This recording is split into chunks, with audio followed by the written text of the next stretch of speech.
Cover हो गए, biology हुई है। ठीक है, तो हमें टेक्नोलॉजी चाहिए क्यों?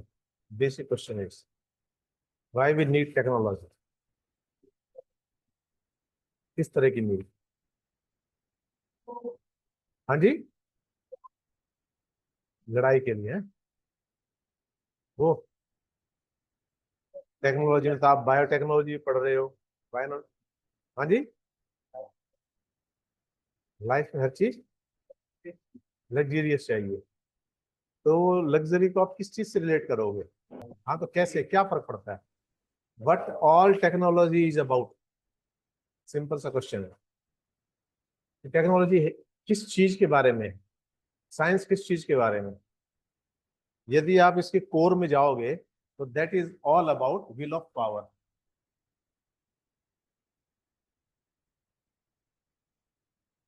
अब इसको रिलेट करो,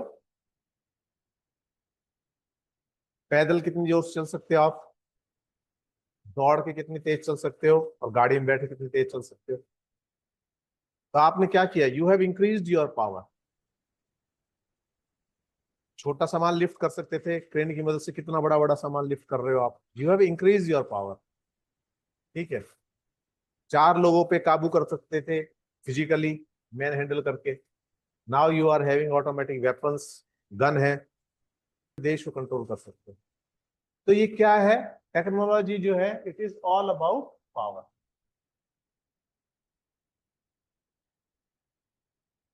और पावर के पीछे, चाहे वो पॉलिटिकल पावर, जब पावर के पीछे कोई अंकुश नहीं रहता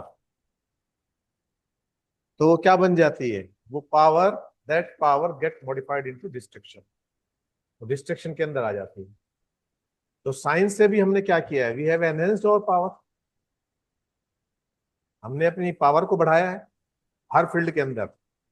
यहाँ पे गर्मी लगती है हमें, तो हमने क्या कर दिया? अपनी पावर के जरिए we have reduce the temperature. बाहर कितना टेम्परेचर है? 32-35 डिग्री है, यहाँ कितना टेम्परेचर है? 24 डिग्री है। So we have made all the things according to our comfort. और वो किसके जरिए? तो power, power of technology. We have amended the things. हमने सारी चीजों को चेंज किया।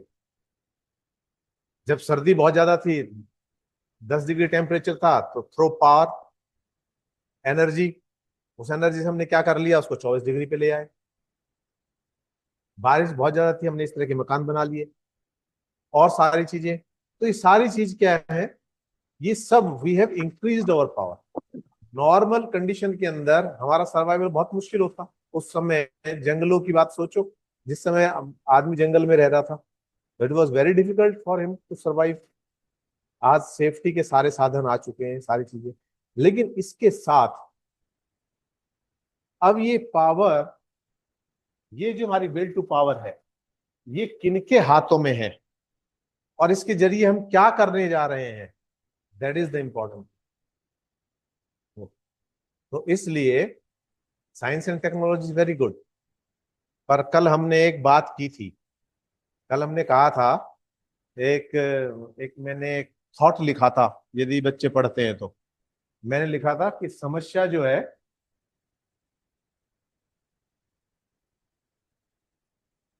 चलो लिख देते हैं, प्रॉब्लम एंड सॉल्यूशन। तो हम जनरली क्या सोचते हैं कि जो हमारा जो विकास है वो कहां से आ रहा है? That is from solution, but is not from solution. इसके साथ हम लिंक करते हैं इसको। आज हमने एक सॉल्यूशन दिया, in the coming day it will be a problem for us. जैसे फॉर उदाहरण के लिए, हम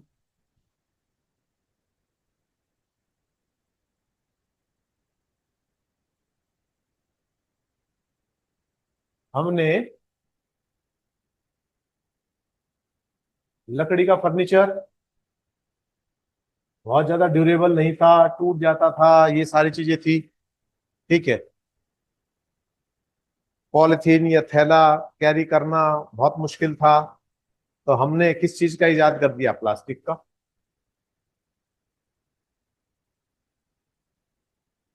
पॉलिथीन का,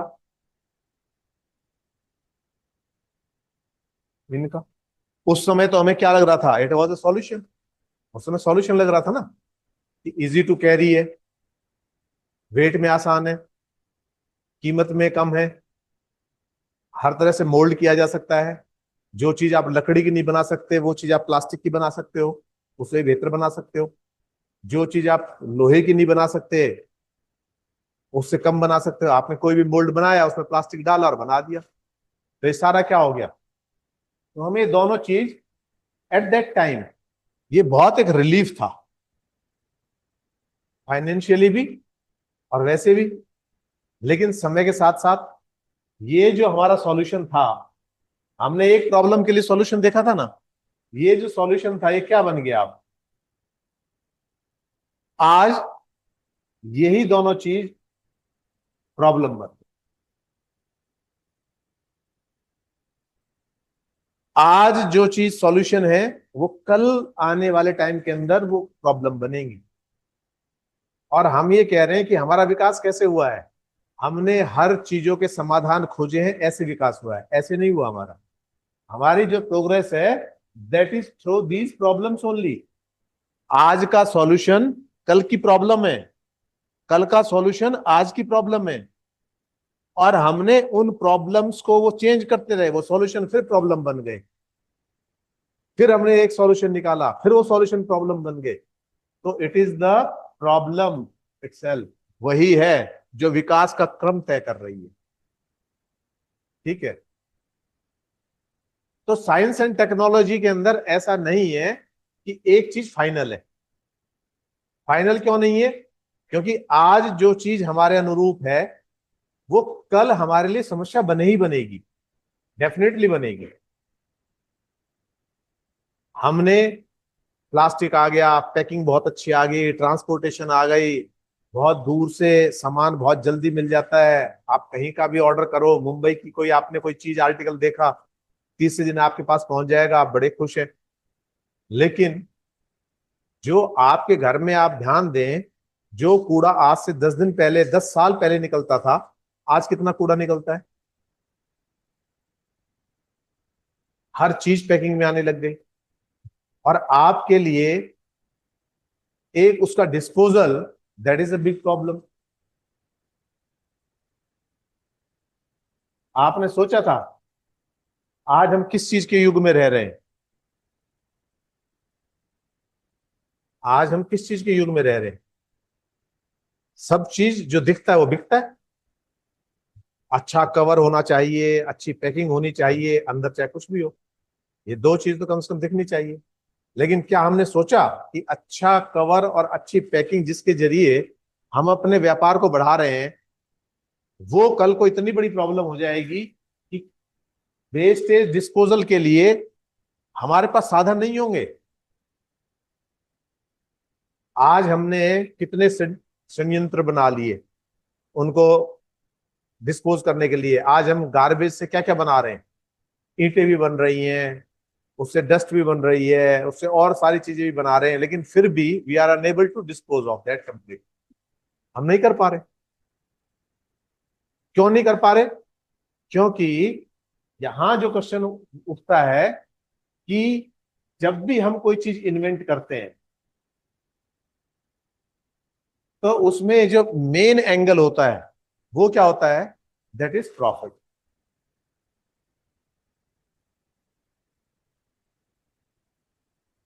हम उसके फ्यूचर में क्या होने वाला है इससे, उस चीज को एनालाइज ही नहीं करते। हम जो सॉल्यूशन ले रहे हैं वो सॉल्यूशन कैसे ले रहे हैं, फॉर द टाइम बीइंग ले रहे हैं। और ऐसा नहीं है कि यहीं तक, ये चीजें आगे भी दिक्कत करेंगी। आज हम स्पेस के अंदर हमने सैटेलाइट सेटल कर दिए, सारी चीजें जीपीएस है, लोकेशन है, ये सारी चीजें बहुत आसानी से मिल जाती है। कल को मोबाइल के नेटवर्क्स ये हो गए, सैटेलाइट फोन्स आ गए हमारे पास, वेदर फोरकास्ट आने लगी, ये आने लगी, बहुत अच्छा लग रहा है हमें सारी चीजें। लेकिन कल को यही स्पेस स्पेस के अंदर ब्लास्ट होंगे, एक सैटेलाइट दूसरे से टकराएगी, तब क्या होगा, वो स्टेशंस धड़ाम से नीचे आके गिरेंगे, तब क्या होगा। तो स्पेस के अंदर जो कचरा फैलने वाला है वो हम धरती के कचरे से तो निस्तारण हम पा नहीं रहे। भाई धरती का जो कचरा है इसको तो हम डिस्पोज ऑफ कर नहीं पा रहे हैं, उसको कैसे करेंगे? हमने सोचा कि हमारे पास क्या मीन्स है। आज जो चीज हम बना रहे हैं, जो चीज हम कंफर्टेबल एनवायरनमेंट में बैठे हैं 24 डिग्री के अंदर, ठीक है, लेकिन इसका ग्लोबल वार्मिंग बढ़ रही है। उस दिन हम क्या करेंगे?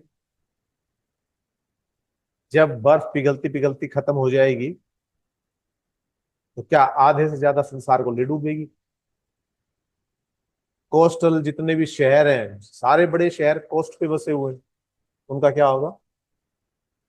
एक्वेटिक जो एक साइकिल थी वो साइकिल हमने खत्म कर दी।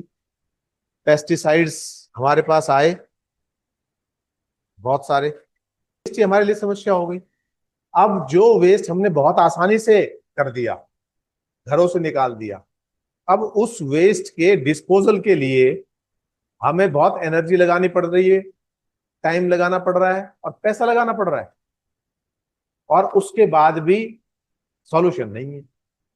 आने वाले समय में it is not a big problem for India, it is a problem for all the developed country. Even आज की तारीख के अंदर पूरा जो वो है, एक समय ऐसा आएगा जब 8 से 10%, बहुत बड़ी अमाउंट है, 8 से 10% जीडीपी का केवल इस पे खर्च होगा, डिस्पोजल पे। आप किस किस चीज को कम करोगे? तो क्या है, इसलिए हमें इन सारी चीजों के बारे में एथिकली सोचने की जरूरत, कि आज हमें जो चीज लग रही है, अच्छी लग रही है, कंफर्टेबल लग रही है, कल को उसकी हालत क्या होने वाली है। बैटरी की गाड़ियां हम लेके आ गए, लेकिन उन बैटरीज का डिस्पोजल 8 साल बाद, 10 साल बाद वो कहाँ और कैसे करेंगे? पॉलिथीन का तो एक मेरा मित्र था, उसने प्लॉट लिया, प्लॉट की नींव खोद रहा था, तो उसके अंदर थैली निकली मदर डेयरी के दूध की, पहले दूध की थैली आती थी, उस पे जो स्टैंप थी वो 82 की थी, and the polythene was intact, कुछ नहीं बिगड़ा था उसका। अब सोचो 82 की स्टैंपिंग वाली पॉलिथीन आज तक एज इट इज है, तो how long it will take. कोई भी चीज लगाओ, कोई भी चीज, उस चीज का साइंस के अंदर इतना विवेक थोड़ी है। ये बोर्ड है, इस पे मैं कुछ भी पढ़ा सकता हूं, मैं रिलेटेड टू एजुकेशन पढ़ा सकता हूं, रिलेटेड टू डिस्ट्रक्शन भी पढ़ा सकता हूं। बोर्ड को थोड़ी पता है टेक्नोलॉजी का यूज कौन कर रहा है, after all we are using the technology. तो हमें we have to form the ethics of the usage of this technology. हमें तय करने पड़ेंगे कि किस तरह से ये जो टेक्नोलॉजी है इसका यूज होना चाहिए, ताकि ह्यूमैनिटी को बचाया जा सके। और एग्जांपल है, एक एग्जांपल और ले लेते हैं।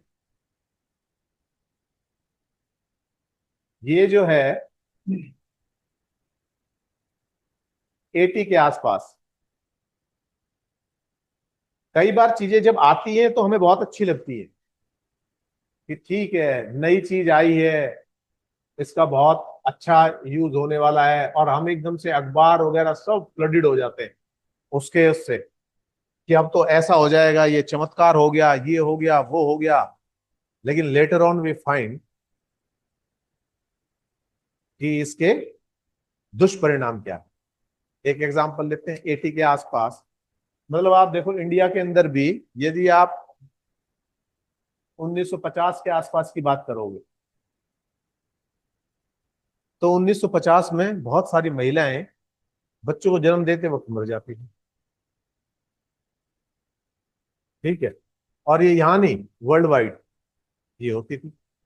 क्यों? क्योंकि हमें पता ही नहीं होता था कि उसकी गर्भ में जो बच्चा पल रहा है वो जिंदा है, मर गया, कोई डिसऑर्डर्स हैं उसमें, कोई तकलीफ है, किस पोजीशन पे है, डिलीवरी सही हो पाएगी नहीं हो पाएगी, एक बहुत बड़ी संख्या थी। मतलब माताओं के मरने की एक बहुत बड़ा नंबर था। सुन, फिर क्या हुआ? अल्ट्रासाउंड आ गया,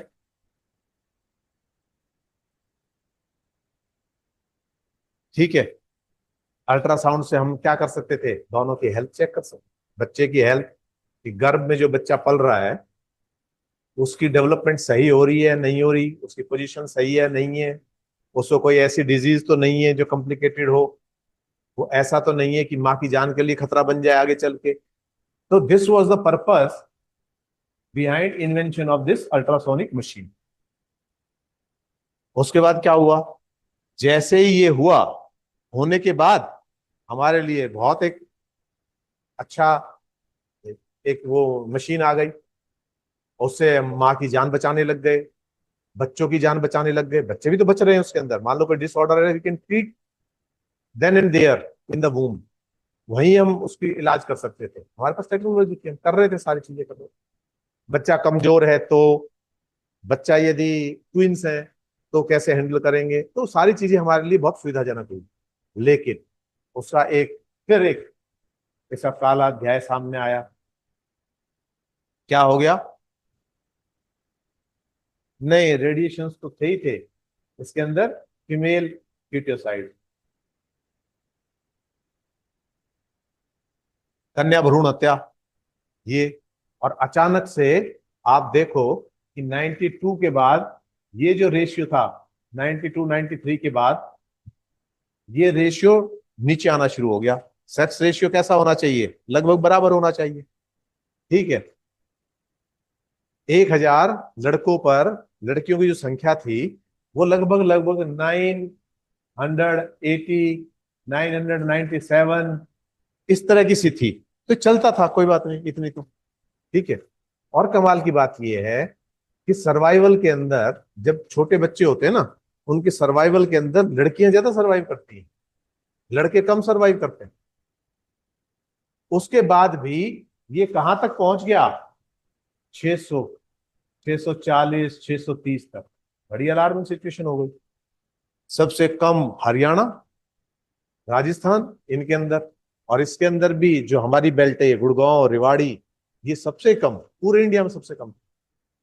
कितनी लड़कियों की हत्या हुई, क्यों हुई, इसके पीछे क्या कारण था, कि टेक्नोलॉजी हमारे पास आ गई थी पर हमारे पास एथिक्स नहीं थे to use that technology. Doctors ने परहेज ही नहीं की, डॉक्टर ने कहा हाँ इतना पैसा दो। सरकार ने जब नियम लेके आई, पहले तो कोई दिक्कत ही नहीं थी, सरकार जब कानून लेके आई तो हमें कोई दिक्कत नहीं थी। हमने क्या किया, डॉक्टर्स ने पैसा लेके चुपचाप बताना शुरू कर दिया। लेकिन जब उसके रिजल्ट्स दिखे, ये सेक्स रेशियो डिक्लाइन कर गई, 600 650 700 तक आ गई, तो that was the alarming situation. तब हमारे कान खड़े हुए, तब हमने पीएनडीटी एक्ट बनाया। वो जब एक्ट बनाया उसके बाद और पैसे, ये सारा होने लग गया, उसके बाद डॉक्टर्स के बाहर होने लग गए। लेकिन तब तक सेक्स रेशियो बहुत डिक्लाइन कर चुका था। तो हमारे अंदर वो एथिक्स थे ही नहीं, ना जनता में थे और ना डॉक्टर्स में। कुछ डॉक्टर्स में, ये नहीं कहा जाता सारे डॉक्टर्स, कुछ डॉक्टर्स में। तो उसका नतीजा क्या निकला इसका, एक तरफ तो जान बचाने की मशीन थी और दूसरी तरफ जान लेने की थी। आप देखो 1000 के ऊपर लगभग 200-250 बच्चियां मारी जा रही थी।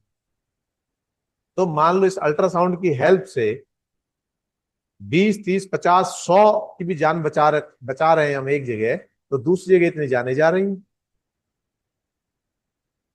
तो टेक्नोलॉजी अपनी जगह है, टेक्नोलॉजी ग्रो करेगी, समय के साथ सारी चीजें होंगी, लेकिन उसके पीछे क्या है, उसके पीछे एथिक्स, उस टेक्नोलॉजी को यूज करने का। और कमाल की बात ये होती है जब इस तरह की घटनाएं घटती हैं तो नोबडी टेक रिस्पॉन्सिबिलिटी। जब हिरोशिमा पे और इस पे बम गिराया गया, तो बम गिराया गया तो जो पायलट था जिसने बम गिराया था वो बहुत नॉर्मल था, रोज की भांति अपने सवेरे ब्रेकफास्ट कर रहा था। पत्रकार ने पूछा उससे, भाई क्या कर आया तू, तेरे को जरा भी अफसोस नहीं है इस चीज का? नहीं मुझे अफसोस नहीं है, I have done my duty. तो किसकी वजह से हुआ, तो किसी ने भी अपने ऊपर जिम्मेदारी नहीं ली। उनने क्या कह दिया, तो ठीक है, तो रिस्पॉन्सिबिलिटी कौन लेगा, who will take the responsibility. अब उसकी रिस्पॉन्सिबिलिटी कह दी कमांडर्स ने, कमांडर्स का ऑर्डर थे, I will follow the orders of commander. Commander से पूछा गया तो उसने कहा कि वे तो प्रेसिडेंट ने लिया था, प्राइम मिनिस्टर ने लिया था,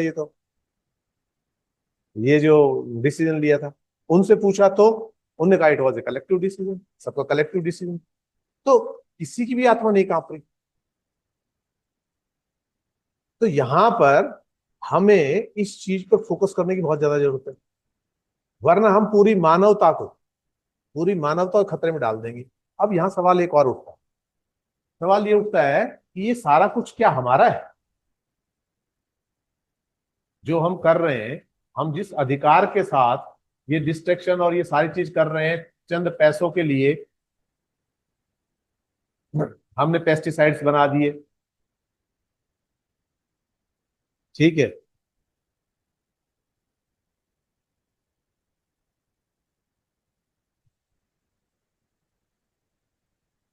पेस्टिसाइड्स हमने बना दिए, उसका नतीजा क्या हुआ? उसका नतीजा आज ये हुआ, डिजीज हो गई, ठीक है। उसके बाद हमने इसके अंदर खाद जो थी, यूरिया, इसका नतीजा क्या हो रहा है? और जितना हम इसके अंदर डाल रहे हैं, क्या बोलेंगे इसको, फर्टिलाइजर, जितना हम फर्टिलाइजर और पेस्टिसाइड डाल रहे हैं उसका नतीजा क्या हो रहा है अल्टीमेट? सारी चीजें, हार्मोन डिसबैलेंस हो रहे हैं, कैंसर हो रही है, और सारी डिजीज आ रही है हमारे अंदर, फर्टिलिटी इवन कम हो रही है, ये सारी चीजें हो रही हैं। तो हम कर क्या रहे हैं?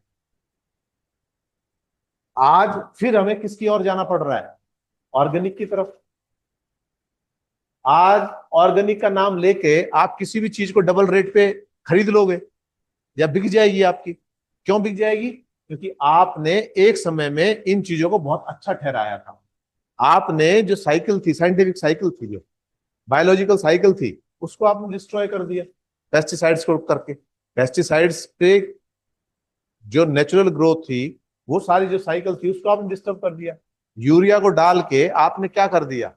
आपने सारी सॉइल को बेकार कर दिया। इवन आज पानी के अंदर भी मिल रहे हैं, आज पॉलिथीन के एक्सट्रैक्ट आपके ब्लड में मिल रहे हैं। एक समय में हमने हार्ट अटैक का सारा वो निकाल लिया कि इस पे ये हो जाएगा, वो हो जाएगा, हम बचा लेंगे। पहले आप देखते थे, पुरानी मूवी देखोगे तो 60 साल का बूढ़ा है, 65 साल का बूढ़ा है, उसको अटैक आ रहा है। आज देर इज नो एज, कोई एज नहीं है। 25 साल के को भी आ रहा है और 30 साल के को भी आ रहा है। यही जो पावर का गेम है, ये हमारे साथ भी हो गया। हम अच्छी बॉडी बनाना चाह रहे हैं with the help of supplement, steroids. उसका नतीजा क्या हो रहा है? 24-24 साल के बच्चे कोलैप्स कर रहे हैं। प्रोटीन का, अभी मैं एक डॉक्टर से मिला था, एम्स के डॉक्टर थे, तो मेरा भतीजा भी साथ था। He was having very nice body. तो डॉक्टर ने क्वेश्चन किया कि कितना प्रोटीन लेते हो? उसने बताया इतना लेता हूँ, इतना लेना जरूरी है, सारी चीज बताई। तो वो वार्ड में लेके गए, वहां 4 पेशेंट थे, चारों अच्छे बहुत बॉडी बिल्डर थे, और उनके ये हिप रिप्लेसमेंट चल रहे थे। क्यों? क्योंकि आप समझ ही नहीं रहे हो। आप एक चीज देख रहे हो, हम हमारी जो मूवमेंट है that is in a single direction, और सब चीज को हमने क्या कर दिया, किससे कनेक्ट कर दिया? कॉमर्स से। हर चीज के अंदर हम क्या देख रहे हैं? स्पीडली ग्रोथ चाहिए। और स्पीडली ग्रोथ का भी मैं बताता हूं आपको, स्पीडली ग्रोथ में भी यहां एक जो घिया होती है, लौकी जिसको आप बोलते हैं, एक कोई मेरा नॉन था, वो बोला कि इंजेक्शन लगाने से घिया बहुत बड़ी हो जाती है। मैंने कहा चल तू एक एक्सपेरिमेंट कर लो, कि 3-4 बेल, जो बेल चलती है उसकी, 3-4 बेल है उसके ऊपर इंजेक्शन लगा ले तू, और 4-5 बेल बहुत दूरी पे वो ऑर्गेनिक रख। तो दोनों में अंतर देखते हैं और वजन करेंगे, कितनी कितनी घिया निकलती, कितनी ड्यूरेशन पे निकलती है। ये जो इंजेक्शन दे रहा था जिस पेड़ के अंदर, जिस बेल के अंदर इंजेक्शन दे रहा था, उसने लगभग उस सारे उस पे 250 kg जिया निकली इस पे, ठीक है। और जो जिस पे कुछ नहीं था उसके ऊपर लगभग 275 kg निकली। फर्क सिर्फ इतना था, ये जो बेल थी ये आपकी 2 से लेकर 2.25 महीने के अंदर एग्जॉस्ट हो खत्म हो गई है, फिर बाद में फल नहीं आए, सूख गई। लेकिन ये 3.5 महीने करीब चली। तो आप ऑर्गेनिक से ज्यादा ले रहे हो यहां, लेकिन क्या है, ड्यूरेशन भी बड़ी है। लेकिन हमें क्या चाहिए, आज ही चाहिए। आज क्यों चाहिए? कोई भी सब्जी जब सीजन चेंज होता है वो आती है तो महंगी होती है, हम उस चीज को कैश करना चाहते हैं। अब हमारी जो सॉइल की जो हालत है आज के दिन, जो हमारी सॉइल की हालत, हमारे पास जमीन होगी, हमारे पास फर्टिलाइजर होगा, हमारे पास पेस्टिसाइड होंगे, सारी चीज होंगी, पर हम उस जमीन के अंदर कुछ भी पैदा नहीं कर पाएंगे। Will not be able to grow even a single thing. क्यों?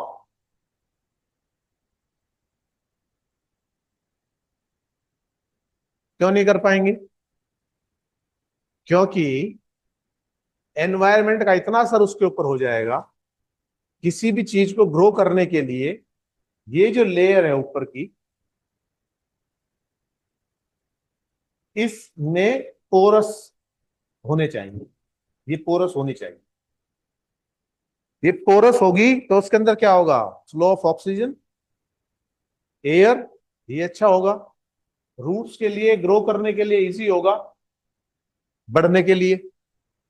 लेकिन अब ये क्या हो रहा है ये, और इसके अंदर यदि पोरस होगी तो इसके अंदर मॉइस्चर रिटेन करने की कैपेसिटी ज्यादा होगी।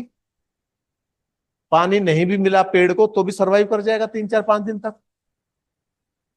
तो ये जो था सारा एनवायरनमेंट था, ये जो पोरस, जो ऊपर की जो लेयर थी, ये जो एनवायरनमेंट था ये किस लिए मिल रहा था उसकी, उसके लिए, पेड़ को ग्रो करने के लिए सारा फेवरेबल एनवायरनमेंट था ये, ठीक है।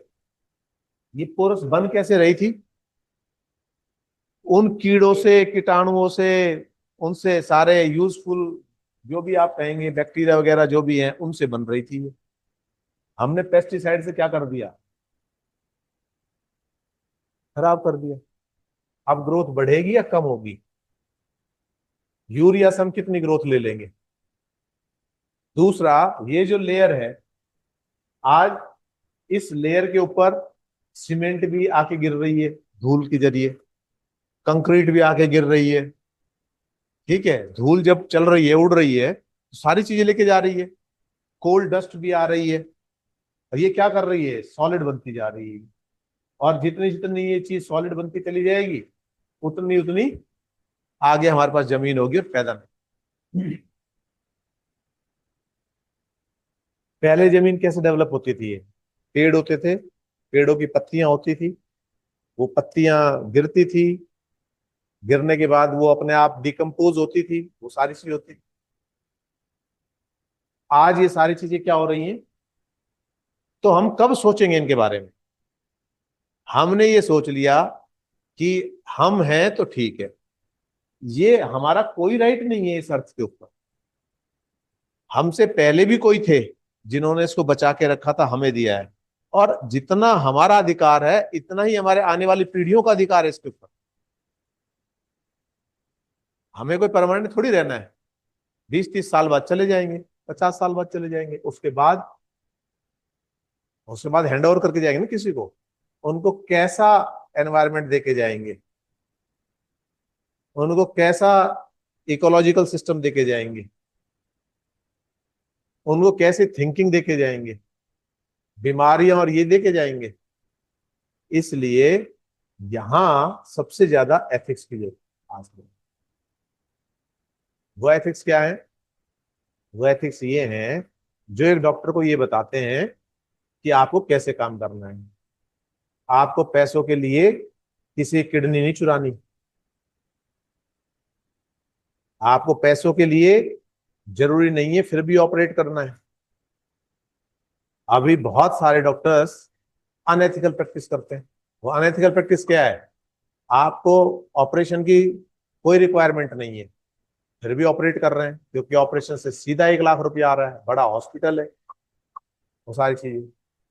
यही हर कोई आदमी कर रहा है। जो सॉल्यूशन वैसे ही हो सकते थे, उसके अंदर वकील बीच में आ गया, सारा डिस्टर्ब कर दिया। उसने कहा ये ऐसा है, ये ऐसा है, ये ऐसा है, नेगेटिव बात को बढ़ा दिया। सीए ने इस तरह से करना शुरू कर दिया। हर तरफ क्या माहौल है? एक जो माहौल है वो डर का माहौल बना। और ये होना कैसा चाहिए था? कॉपरेशन का, सहयोग का, एथिक्स, एथिकल सोच होनी चाहिए थी। एक एथिकल डॉक्टर है वो कहेगा कि आई डोंट एडवाइस ऑपरेशन, मैं तो एडवाइस नहीं करता, भले ही मैं बड़ा हॉस्पिटल ना बना पाऊं। अनएथिकल डॉक्टर होगा, क्या कहेगा? हाँ जी ऑपरेशन करा लो, बहुत लंबी बीमारी है, पता नहीं क्या होगा क्या नहीं होगा, वो डराएगा, डर के जरिए आप कर दो। बच्चों को हम कमजोर बना रहे हैं या हेल्दी बना रहे हैं? घर से एसी एनवायरनमेंट से निकले, एसी बस में बैठे, इंडोर स्टेडियम में खेल रहे हैं, पसीना निकल नहीं रहा है, आज खुजली बनेगी। हमारी सोचो, हमारी जो जीन है, जीन्स आपने जीन पढ़ी होगी ना आपने, डीएनए वगैरह पढ़ा होगा, ये सब पढ़ा होगा। ये क्या इन्फॉर्मेशन कैरी कर रहे हैं? और कब की इन्फॉर्मेशन कैरी कर रहे हैं? ये 1 साल 2 साल की नहीं कर रहे, लाखों लाखों सालों की कैरी कर रहे हैं। अब आप सोचो कि यदि आप पीछे जाते हो तो कैसा था हमारा लाइफ? जब जंगलों में रहता था मनुष्य तो कैसी लाइफ थी? बहुत एक्टिव लाइफ थी। पूरे दिन उसको क्या है, जान बचाने का और शिकार करने का, दो ही काम थे। और जान बचाने के लिए वो अलर्ट रहता था। वह थोड़ी खा गया और सो गया, सो गया मतलब जान गई। वो जरा सी भी आवाज पे अलर्ट रहता था, वो हर चीज को, हर चीज को सेंस करता था। आज कानों में हमने वो लगा रखे हैं और हम चले जा रहे हैं, एक्सीडेंट हो गया। कितने एक्सीडेंट केवल इस वजह से हो जाते हैं कि हमने हेडफोन लगा रखे थे और हम म्यूजिक सुन रहे थे या किसी से बात कर रहे थे, और पीछे से आने वाली गाड़ी ने हॉर्न भी दिए या ट्रेन ने भी दिए, और हम उसको एड्रेस नहीं कर पाए। सेंसेस हमारी सारी वीक हो गई हैं। सुनने की शक्ति हमारी वीक हो गई, देखने की शक्ति हमारी वीक हो गई, बॉडी हमारी वीक हो गई। क्यों हो गई? क्योंकि हमारी जो जीन्स थी वो एक्टिव जीन्स थी, उसमें मूवमेंट, हर चीज को हम रिस्पॉन्स करते थे। लर्निंग, आज यहाँ है कल कहाँ है, एक छोटी सी चीज आई, हमने देखा, उसको ऑब्जर्व किया, वो सारी चीजें थी। और आज कैसे हो गए हम? लेथार्जिक। और हम किस ओर बढ़ रहे हैं? तो ये हमारे लिए फेवरेबल है या अगेंस्ट है? एक बुक में पढ़ रहा था, उस बुक में आ रहा था कि जो हमारे अंदर ये सर्वाइवल इंस्टिंक्ट है ना, और जो हमारे अंदर परोपकार की भावना है,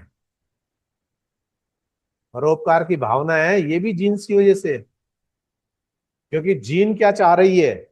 वो अपने आप को आगे ट्रांसफर करना चाह रही है, वो अपने आप को मरने नहीं देना चाह रही।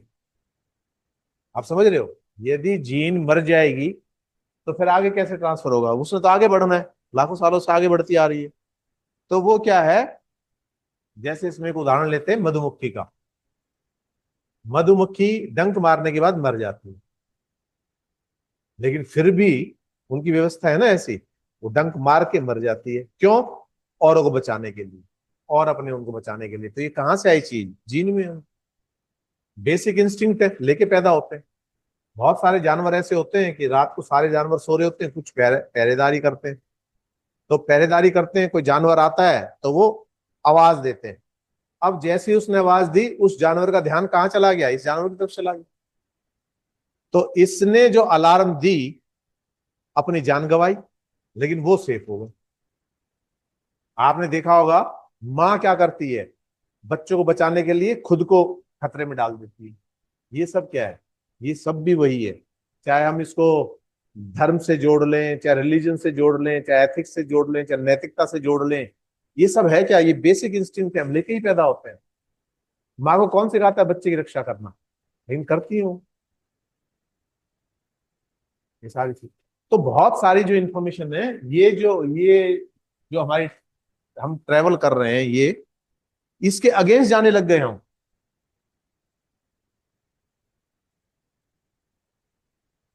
बचाने की भावना तो दूर है, आज अपनों के साथ रिश्ता नहीं है। अब आपने पढ़ा होगा ना, 3 बच्चों की माँ बच्चों को छोड़ के भाग गई। क्या कर रहे हैं हम अपने उसको बदलने की कोशिश कर रहे हैं। ये बदलाव जो है ये बहुत महंगा पड़ जाएगा। जितना डल हम होते जा रहे हैं, फिजिकली मेंटली मेंटली भी डल हो रहे हैं हम। ऐसा नहीं है आज हमें लगता होगा हमने ये खोज लिया, वो खोज लिया, ये सब कुछ कर लिया, नहीं। आप इंडिविजुअल आदमी को देखो, उसकी अवेयरनेस देखो। 100 आदमियों से आप मिलो, 100 में से 80 ऐसे मिल जाएंगे आपको जिनको ये नहीं पता होगा कि भारत का प्रधानमंत्री कौन है, राष्ट्रपति कौन है, उपराष्ट्रपति कौन है। मतलब वो सिर्फ एक ढर्रे में जी रहे हैं, बस वहां तक।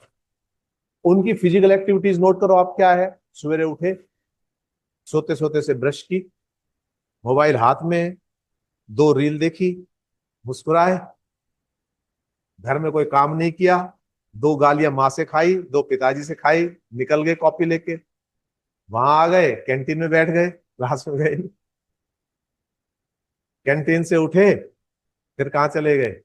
दोस्तों के साथ दाएं बाएं चले गए कि गर्ल्स कॉलेज की छुट्टी हो रही होगी, चलो वहां चलते हैं, वहां रील लगाया, वहां चले गए और वहां से अपने घर आ गए। घर फिर रील देखी, खाना खाया, शाम को 2-3 घंटे इस पे बिताए और सो गए। आप देखो क्या एक्टिविटी रह गई हमारी लाइफ के अंदर। पहले का जीवन कैसा था? वो एक्टिव जीवन था, learning, daily they were learning, learning about the environment. कौन सा जानवर खतरे का है, कौन सा जानवर नहीं है, कौन सा पेड़ यूजफुल है, कौन सा नहीं है, किस पेड़ से कितनी क्या चीज मिल सकती है, किस पेड़ से नहीं मिल सकती, विदाउट डिस्ट्रॉइंग दैट। आज भी जो ये आदिवासी लोग हैं, ये बहुत खुश है। खुश इसलिए है कि पेड़ नहीं काटते, नेचर के हिसाब से चलते हैं। उन्होंने अपने आप को नेचर के हिसाब से ढाल रखा, इसलिए वो खुश है। उनके सारे मकान आइडेंटिकल मिलेंगे, सारी झोपड़ियां। और हमारे यहाँ क्या हो गया? किसी ने बना लिया ऐसा, तो बस इससे अलग बना कुछ, ऐसा नहीं होना चाहिए, जबरदस्ती की। और कमाल की बात यह है, टेक्नोलॉजी जो है, वो टेक्नोलॉजी आपके व्यवहार को ही बदल देती है। पावर है ना, पावर तो चलो ठीक थी, ये टेक्नोलॉजी आपके दिमाग पे भी असर डाल रही है। कैसे? अब आप पूछो कैसे।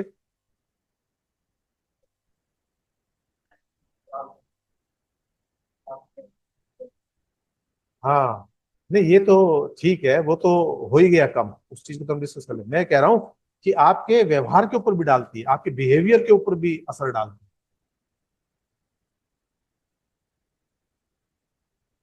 है। एक आदमी है, सरकारी बस से उतरा है, एक आदमी पैदल जा रहा है, एक आदमी मारुति से उतरा है, एक मर्सिडीज से उतरा है, और एक रॉयल रॉयल से उतरा है।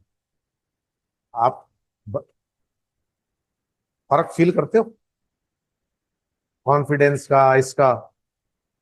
एक रिक्शा वाले को आम आदमी थप्पड़ मार देगा, एक मर्सिडीज वाले को मार के दिखाए। उनकी बॉडी लैंग्वेज, वो जो फील है, टेक्नोलॉजी। एक आदमी ऑर्डिनरी मोबाइल है, एक आदमी के पास मोबाइल नहीं है, एक आदमी के पास ऑर्डिनरी मोबाइल है, एक आदमी के पास एप्पल का है जो भी आज लेटेस्ट आया हुआ है। फर्क दिखता है। तो ऐसा नहीं है, ये टेक्नोलॉजी यहां तक है, ये टेक्नोलॉजी हमारे दिमाग पे भी हावी होती है।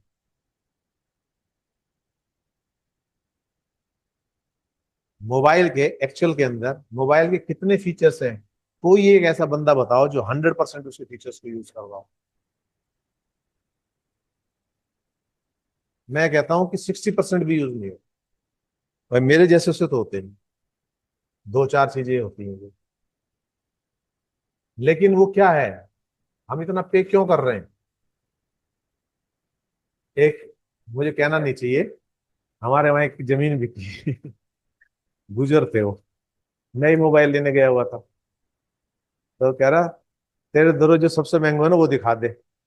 मैं बोला नहीं ये अच्छा है, बस कह देना बकवास नहीं, जो सबसे महंगा है। उन्होंने पैसे दिए और लिए, तो मैंने पूछा, मैंने कहा भाई साहब ये, उसका जो दोस्त था उसके पास भी वही था, मैंने उससे पूछा, मैंने कहा ये आपने लिया है तो क्या उपयोग करोगे? बोला उपयोग क्या करना है, टशन है भाई। तो technology is a way of टशन ऑल्सो।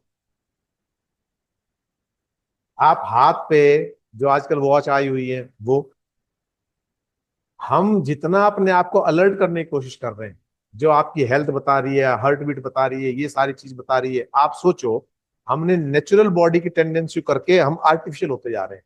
अब ये नहीं होना चाहिए, ये नहीं होना चाहिए। वो हार्ट बीट क्यों बढ़ी?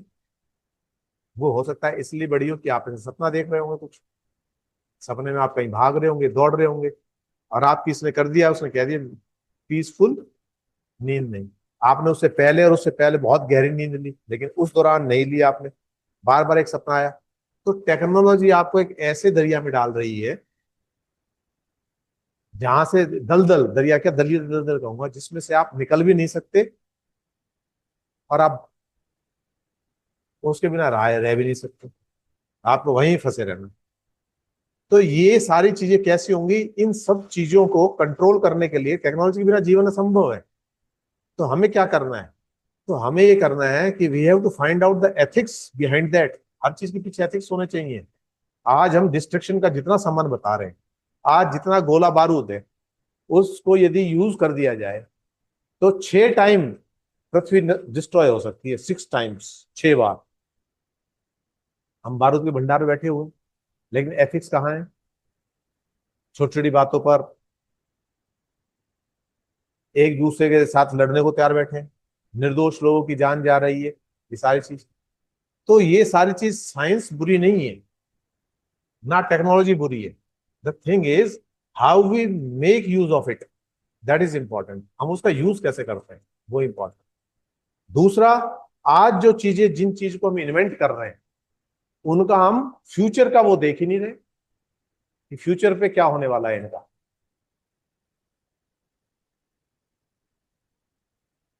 फ्यूचर प्रोस्पेक्ट्स देख रहे हैं हम उसको। कोरोना एक डिजीज आ गई, चलो उस कारण में नहीं जाते कहां से आई कैसे आई, लेकिन उसमें जो इंजेक्शंस लगाए उसकी वजह से बहुत बड़ा वो हो गया।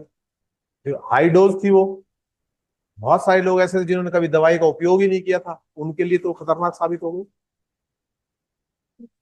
है जी। अब मान लो मेरे जैसा आदमी जिसने कभी दवाई ली ही नहीं, पूरी लाइफ के अंदर दवाई नहीं ली, कोई इंजेक्शन नहीं लिया, और अब उसको कोई डोज दे दी जाए और ये कह के दी जाए कि लाइफ सेविंग है, कितनी खतरनाक हो सकती है वो। उसके बाद जो ये डोज है, जो हम मेडिकल की दवाइयां दे रहे हैं, इनका असर क्या है? जितने पेन किलर हैं, जितने हम लाइफ आसान बना रहे हैं, पेन सहने की हमारी आदत ही खत्म हो गई, हम हर चीज के लिए पेन किलर ले रहे हैं। वो पेन किलर क्या कर रहा है? आपकी किडनी को डैमेज कर रहा है। कल को आप डायलिसिस पे आ जाओगे, फिर एक और पेन, एक पेन को रिमूव करने के लिए दूसरा पेन ले लिया। साइड इफेक्ट्स इनके हैं। उन साइड इफेक्ट्स को हम कैसे वो कर सकते हैं? हेल्दी लाइफस्टाइल कैसे हो सकती है? तो हेल्दी लाइफस्टाइल हमारी, it cannot be along with technology only. सिर्फ टेक्नोलॉजी नहीं, we have to make a mixture of both. हमें नेचर के साथ भी रहना पड़ेगा और टेक्नोलॉजी का यूज उतना ही करना पड़ेगा जितनी जरूरत है, दैट इज रिक्वायर्ड। नहीं तो हम नई नई चीज इजाद करते रहेंगे और इन्हीं के नतीजे फिर एक समय में आते हैं। अब एआई है, एआई ने हमारी क्रिएटिविटी को एक तरह से खत्म ही कर दिया है। एक आदमी, कल एक मैं ऑडियो बुक सुन रहा था, जब यहां से जा रहा था, उसका नाम मैं भूल गया। उसमें क्या था, और उसमें बेसिकली क्या दिखाया था कि एक आदमी था, सिविल इंजीनियर था वो, बहुत अच्छा। ना ना वो, हाँ वो तो, ये तो हो ही रही है चीजें तो। वो तो आपको, देखो जो चीज जितनी आसान है जितनी आसान आसान आपके लिए लग रही है उतनी आसान दूसरे के लिए आप भी तो टारगेट हो गए। जैसे मान लो हम बैंक में जाते थे, पैसा जमा कराने के लिए रिस्क लेते थे, पैसा निकालने के लिए वो लेते थे, लेके आते थे सारी चीजें, उसमें लूट वूट का चांस बहुत कम थे। लेकिन जितना आसान हमारे लिए हो गया मोबाइल के ऊपर, जब ये ऐप आ गई, जब इतनी आसानी से हमारा पैसा लूट जाता है, जितनी आसानी से हम घर बैठे ट्रांजेक्शन कर सकते हैं उतनी आसानी से हम टारगेट भी तो बन गए। एक हमारी भूल हमारी लाइफ टाइम की पूंजी खराब कर देती है, ये भी है। तो जितनी आसान हमारी जिंदगी हो रही है उतनी ही कॉम्प्लिकेटेड भी हो रही है। हम बुलेट ट्रेन में जा रहे हैं, सर्वाइवल के चांसेस एक्सीडेंट हो गए तो कितने हैं? बाई एयर ट्रेवल कर रहे हैं, सर्वाइवल के चांसेस कितने हैं? 0% है। एक कोई इत्तेफाक से वो हो गया था, अभी अहमदाबाद में जो हुआ था उसमें एक बंदा बच गया था, तो हम कुछ भी कह सकते हैं उसको, वो किस तरह से हुआ क्या हुआ, वो बैठा था वो बाई चांस, वो तो उसको भी नहीं पता। उससे जो पूछा गया उसने कोई ये वाइजली डिसीजन थोड़ी लिया कि मैं ऐसा कर देता हूं तो बच जाऊंगा। जब उन सबको ही सोचने का मौका नहीं मिला तो उसको कहां से मिलता। पर वो बाई चांस कुछ ऐसा हुआ वो। तो जो मैं बताना चाह रहा था वो स्टोरी थी, उस स्टोरी में क्या था, उस स्टोरी के साथ हम क्लास को वाइंड अप करेंगे, फिर मैडम मैडम क्लास लेगी। वो स्टोरी ये थी, एक आदमी, he was a civil engineer, civil engineer था, और वो बहुत बड़े बड़े डिजाइन बनाता था और उसके डिजाइन बहुत पसंद किए जाते थे। उसी के ऑफिस में एक बंदा आ गया, उसने अपने असिस्टेंट के तौर पर रख लिया। उस असिस्टेंट ने, मतलब मैंने आधी आधी बीच बीच में सुनी थी, बहुत कट शॉर्ट करके सुना रहा हूँ, एग्जैक्टली पता नहीं वैसे है या नहीं है। उस असिस्टेंट ने क्या किया कि उस आदमी को पैशन था नए डिजाइन क्रिएट करने का, मतलब आर्किटेक्चर के अंदर उसको पैशन था, सिविल इंजीनियरिंग और आर्किटेक्चर। उसने बहुत सारी चीजें अपनी बना रखी थी। उस आदमी ने वो सारी चुराई और चुरा के अपने नाम से कंपनी बना ली और वो डिजाइन बेचे और बहुत रईस बन गया। यहाँ ये आदमी जो था, he was very much satisfied. Artist होते हैं वो अलग किस्म के होते हैं, ही वॉज ए आर्टिस्ट।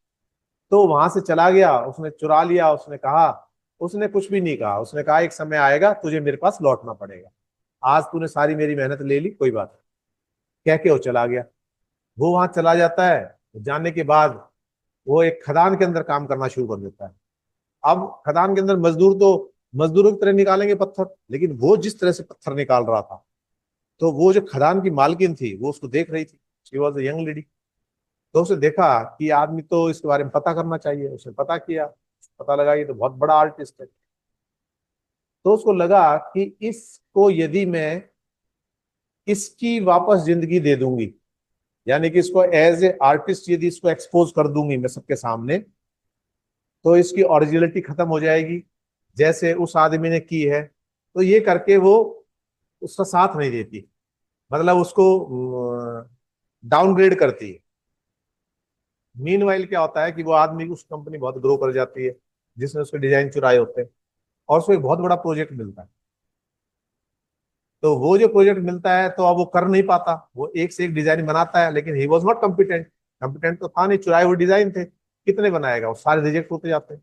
आखिरी में उसको लगता है कि भाई तू, तेरी तो दाल नहीं गलेगी यहाँ, और ये प्रोजेक्ट तेरे हाथ से चला जाएगा। तो ही अप्रोचेज दैट फेलो जो ओरिजिनल होता है उसको, उससे क्या कहता है कि मेरे लिए डिजाइन बना दो। वो कहता है कि बना दूंगा डिजाइन, कोई पैसा नहीं लूंगा आपसे, लेकिन मेरी एक शर्त होगी, जो मैं डिजाइन बनाऊंगा उसकी ओरिजिनलिटी इंटेक्ट रहनी चाहिए, आप उसके अंदर कोई चेंज नहीं करोगे।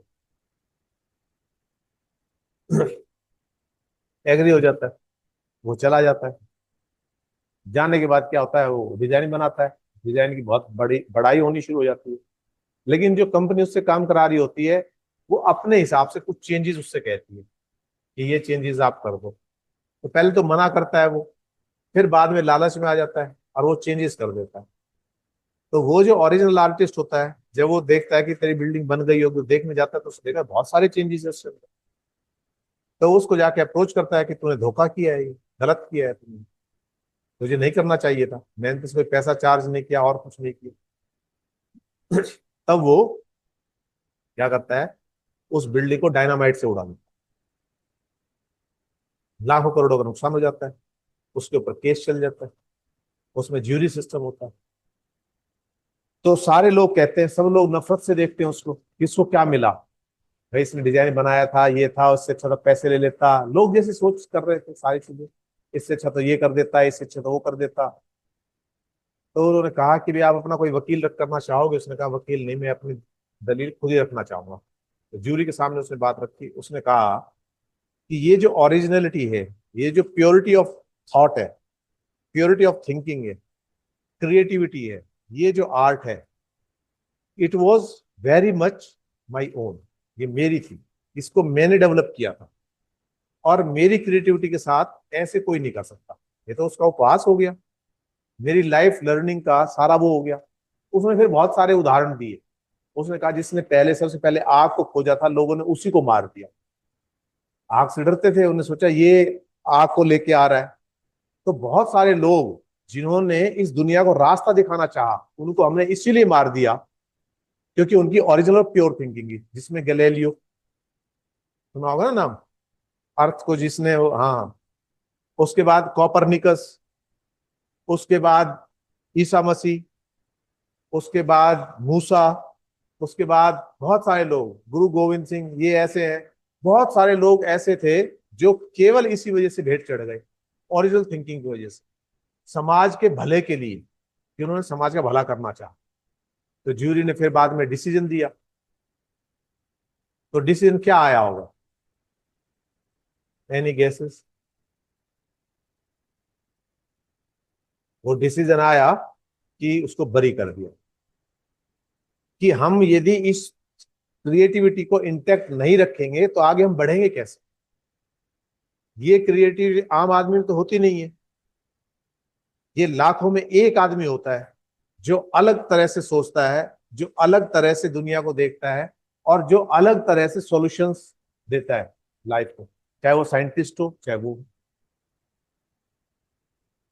तो यहां से उसके बाद दिखाते हैं कि वो जो लड़की होती है वो उसके साथ शादी कर लेती है, और वो फिर बहुत अच्छे अच्छे डिजाइन देते हैं संसार में।